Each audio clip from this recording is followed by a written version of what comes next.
State 2019 का जो result है उसमें कुछ लोगों का मानना है, हमारे बुद्धिजीवी गोल मटोल बोलने वाले शिक्षा मंत्री का ये मानना है, विजय चौधरी का, और हमारे कुछ साथी का, कि जो मेरिट में है नॉट इन मेरिट बराबर है। 120 नंबर लाए और 67 नंबर लाए, 67.5 मार्क्स लाए, 120 लाए, दोनों अगर बराबर है तो 67 लाने वाले क्यों बराबर नहीं, 66 लाने वाले क्यों बराबर नहीं, 65 लाने वाले क्यों बराबर नहीं है। जो क्वालिफाई नहीं किया है, मिनिमम क्वालिफाई नहीं लाया है, उसको भी नौकरी दे दो यार, पूरा भीड़ को और बढ़ा दो। क्यों? क्योंकि उसके साथ भी तो इंसाफ होना चाहिए। वो लोग भी लड़ाई करें कि जब 52 नंबर का अंतर है 120 67.5 नंबर के बीच में, वो बराबर हो सकता है, तो 67.5 और 67 नंबर बराबर क्यों नहीं हो सकता। वो लोग भी लड़ाई करें, वो लोग भी आंदोलन करें, वो लोग भी केस करें कि हम लोग भी बराबर में हैं। उनके साथ भी तो नया होना चाहिए। जितना अप्लाई किया सबको अप्लाई करवा दीजिए, कोई दिक्कत नहीं है।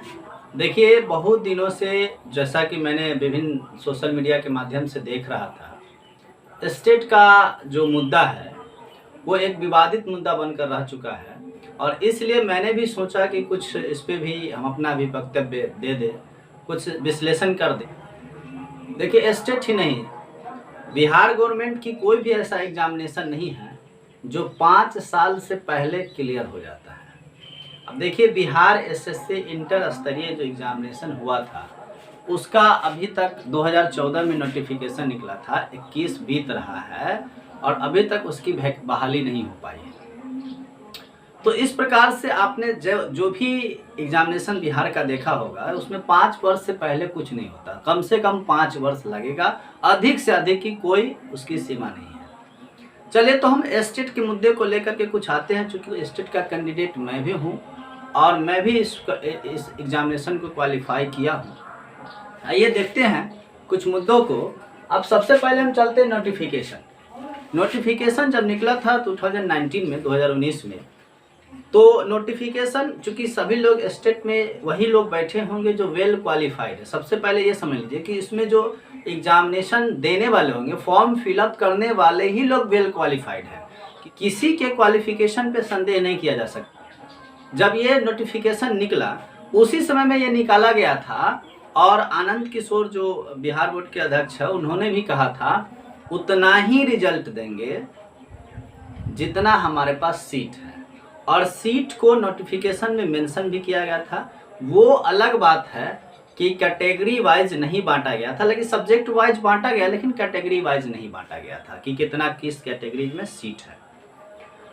और उसके बाद उसमें कहा गया था कि उसके हिसाब से जो एसटीईटी में जो नंबर लाएंगे, तो उसके हिसाब से जो ऊपर से लेकर के नीचे तक में हमारा जितना सीट है उतना स्टूडेंट अगर पुर जाएगा उतना ही रिजल्ट लेंगे और उतना ही लोगों को बहाली करेंगे। ये बात नोटिफिकेशन में नहीं है, ये बात सही है, लेकिन उतना ही लोगों को सर्टिफिकेट दिया जाएगा, ये कहा गया था। पहली बात तो नोटिफिकेशन जिस समय में पढ़े होंगे सभी लोग, हम तो पहले ही बोले कि सभी लोग वेल क्वालिफाइड है, इसको पढ़ने के बाद ही इस फॉर्म को फिलअप किए होंगे, और उस समय में सभी लोगों को यही लगा होगा कि मेरिट में बनने के लिए हमें पढ़ना पड़ेगा, और मेरिट में बनने के लिए पढ़ना पड़ेगा, इसलिए सभी लोगों ने अपने हिसाब से जितना जिसको हुआ मेहनत किया। तो नोटिफिकेशन पढ़ने के बाद तो सब लोग ये समझ लिए थे कि हमको अच्छे नंबर लाना होगा, तभी हम जा करके इसमें जा सकेंगे, नहीं तो नहीं जा सकेंगे। इतना तो सब लोग क्लियर है। दूसरा जो पॉइंट है उसमें क्या है कि फर्स्ट टाइम एग्जाम हुआ, ऑफलाइन एग्जाम हुआ। देखिए, बिहार में वैसे जो भी एग्जाम होता है तो इतना तो सब लोग जानते हैं कि कुछ ना कुछ सेटिंग कर लेते हैं, तो वही कारण था जो ऑफलाइन एग्जाम का पेपर पहले से थोड़ा सा कहीं कहीं सोशल मीडिया के थ्रू आउट हो चुका था, और इस चीज़ को बिहार बोर्ड ने जो कमेटी गठन किया था एग्जाम कैंसिलेशन करने के लिए, उसमें कहा भी था, बताया भी था। अब उसमें क्या था कि जो लोग पेपर सेटिंग कर लिए थे, जिनको पहले से पेपर मिल गया था, वो लोग खुश थे और वो लोग उस रिजल्ट को लाने की कोशिश कर रहे थे।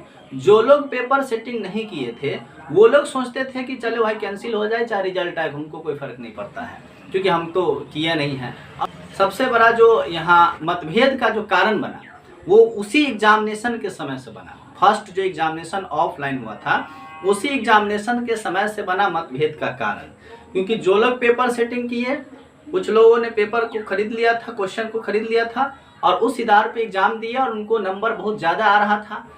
चूँकि नोटिफिकेशन में पहले से था कि ज़्यादा नंबर लाएंगे तो क्वालिफाई हो पाएंगे, तो मेरिट में आ पाएंगे। इसलिए लोगों ने बहुत ज़्यादा जोर शोर से अपना पूरा 100% इफिशियंसी लगा दिया पेपर सेटिंग करने में। और कुछ लोग ऐसे थे जो 100% इफिशियंसी लगा देते हैं पढ़ाई करने में। तो कई बार क्या होता है कि पेपर सेटिंग जो करता है उसको ज़्यादा नंबर आता है, क्योंकि उसको सारा पहले से आंसर शीट पता होता है। और जो लोग एफिशिएंसी पढ़ाई में लगाए वो लोग तो अपनी पढ़ाई के बदौलत जो सही किए।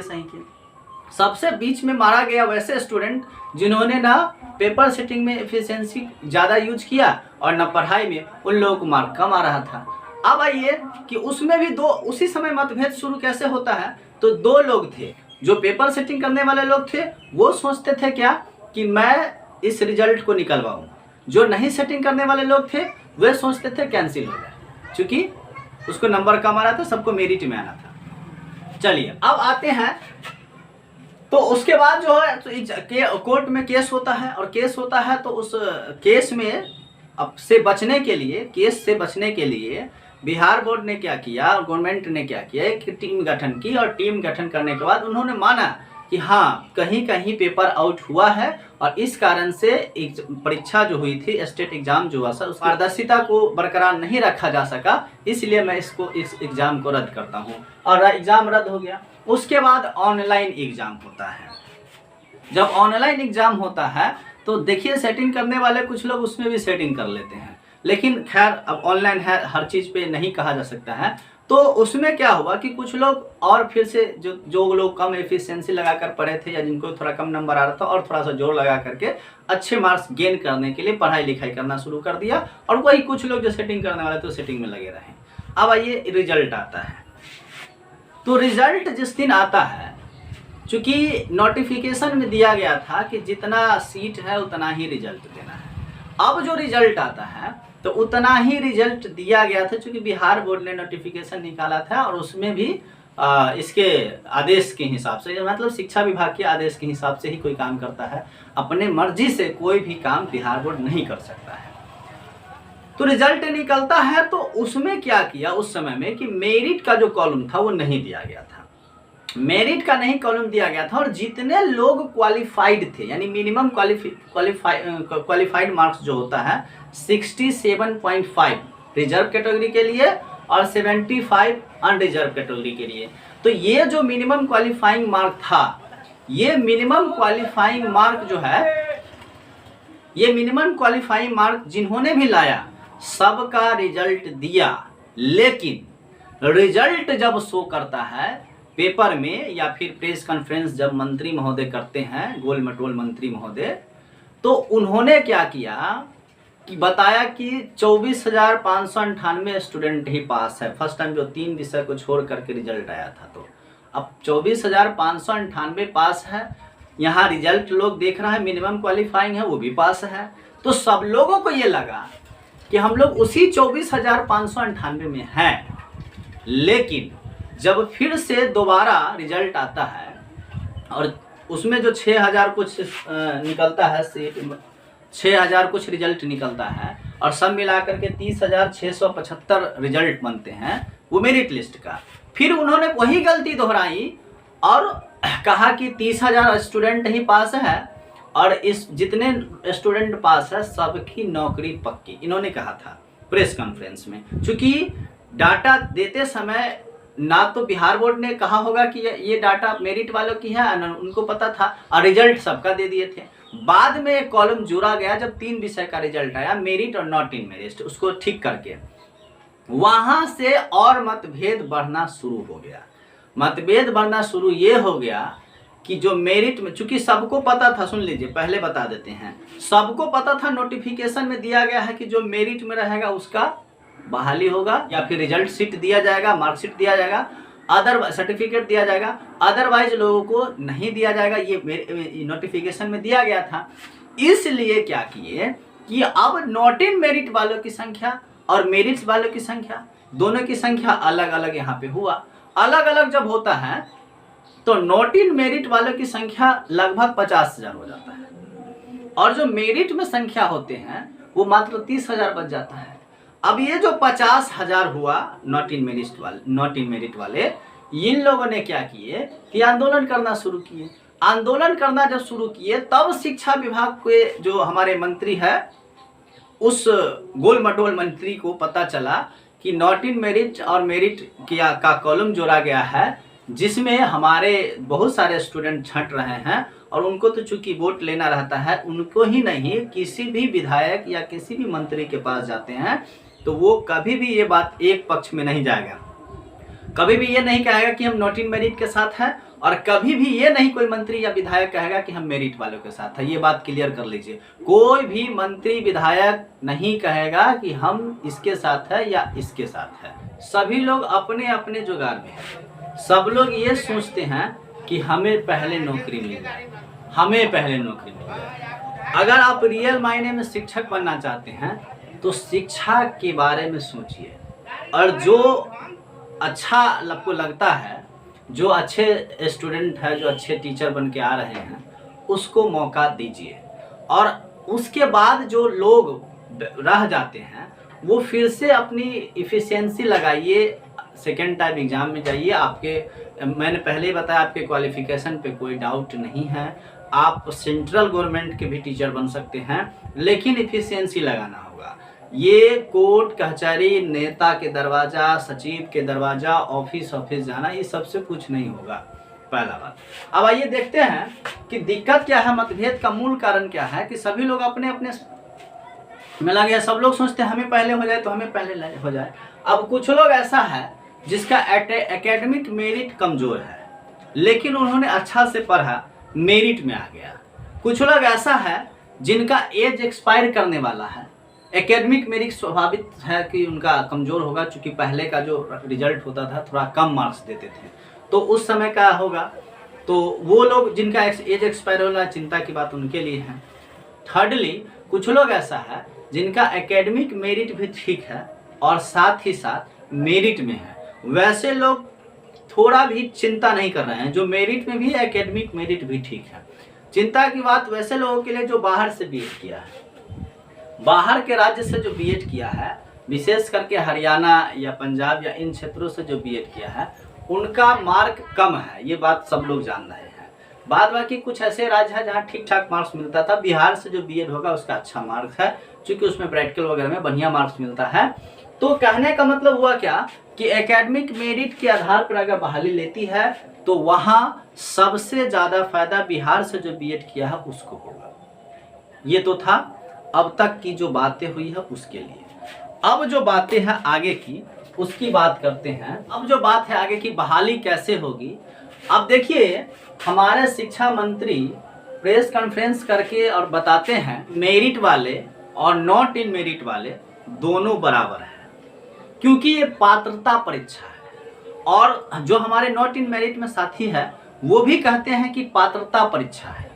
ठीक है, पात्रता परीक्षा है, ये सब लोग जानते हैं कि पात्रता परीक्षा था। तो आप लोग हमको बता दीजिए कि क्या यूजीसी नेट, जो नेट का एग्ज़ाम लेता है लेक्चरर बनने के लिए, असिस्टेंट प्रोफेसर बनने के लिए, क्या वह पात्रता परीक्षा नहीं है? क्या वो कॉम्पिटिटिव एग्जाम्स है? वो भी पात्रता परीक्षा है।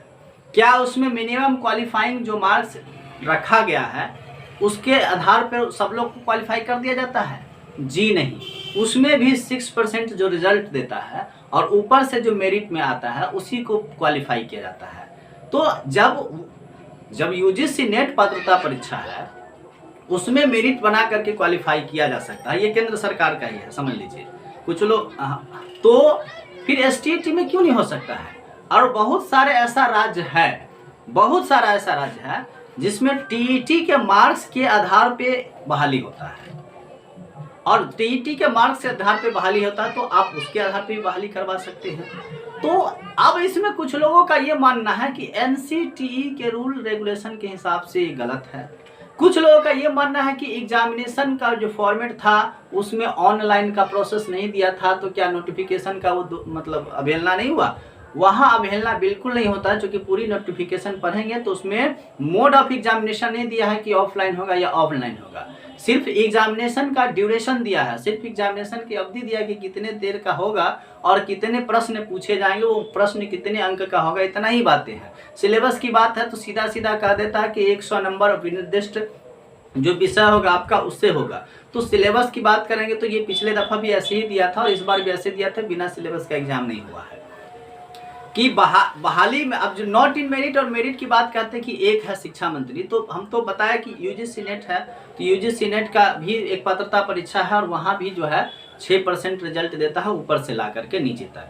अब एक बात और है कि अगर 120 नंबर कोई लाता है, 120 नंबर, और कोई व्यक्ति 67.5 नंबर लाता है, तो ये दोनों अगर बराबर है, ये दोनों अगर बराबर है, तो फिर 67 लाने वाला बराबर क्यों नहीं? देखिए, हमारे बुद्धिजीवी शिक्षा मंत्री, शिक्षा सचिव, फिर सरकार में जो बैठे जितने लोग हैं सो, या फिर जितने शिक्षक के अभ्यर्थी हैं जो नॉट इन मेरिट में है सो, या फिर मेरिट में सो, सभी के लिए मैं बात करता हूं। मैं किसी की इंडिविजुअल बात नहीं करता हूं। मैं सिर्फ यही कहता हूं, अगर शिक्षा के साथ आप न्याय करना चाहते हैं तो वेल क्वालिफाइड टीचर की बहाली कीजिए। अब देखिए, वो जो कमेटी बनाया गया था नॉट इन मेरिट और मेरिट दोनों को बराबर करने के लिए, और शिक्षा मंत्री ने जो ऐसा कहा, वो लोग हमको बताएं कि यदि 120 नंबर लाने वाले और 67.5 नंबर लाने वाले दोनों बराबर हैं, जबकि दोनों के बीच के नंबर का अंतर अगर देखिएगा, अंक का अंतर देखिएगा, तो 52.5 मार्क्स का अंतर है, 52.5 मार्क्स का। अब इतना अंतर है, तो जब ये दोनों 52.5 मार्क्स के अंतराल के बावजूद बराबर हो सकता है, तो 67.5 वाले और 67 वाले बराबर क्यों नहीं होगा? सो हमको बताइए, इस बात का जवाब देना है। 67.5 वाले और 67 वाले बराबर क्यों नहीं होगा, जबकि इस दोनों के बीच में 0.5 मार्क्स का ही फासला है? ये क्यों नहीं बराबर होगा? दूसरी बात, एनसीटी की बात अगर करते हैं तो एनसीटी 60% और 55% क्वालिफाइंग मार्क रखे हुआ है, उसमें भी 6 to 8 तक के लिए ही। बाद बाकी के लिए जो नया एजुकेशन पॉलिसी है उसमें कहता है कि 12 तक के लिए पात्रता परीक्षा जरूरी है। तो इस तरह से हमने देखा कि अगर हम नॉट इन मेरिट और मेरिट की बात करते हैं और विज्ञापन की अवहेलना करते हैं, तो शिक्षा के साथ न्याय नहीं होगा। वैसे अगर मेरी राय मानिएगा तो मैं मेरिट वालों के साथ हूं और हमेशा रहूंगा। जिन लोगों ने मेरिट के साथ देने के लिए कदम उठाए हैं, केस किए हैं या आंदोलन कर रहे हैं, उनको मेरा तहे दिल से धन्यवाद।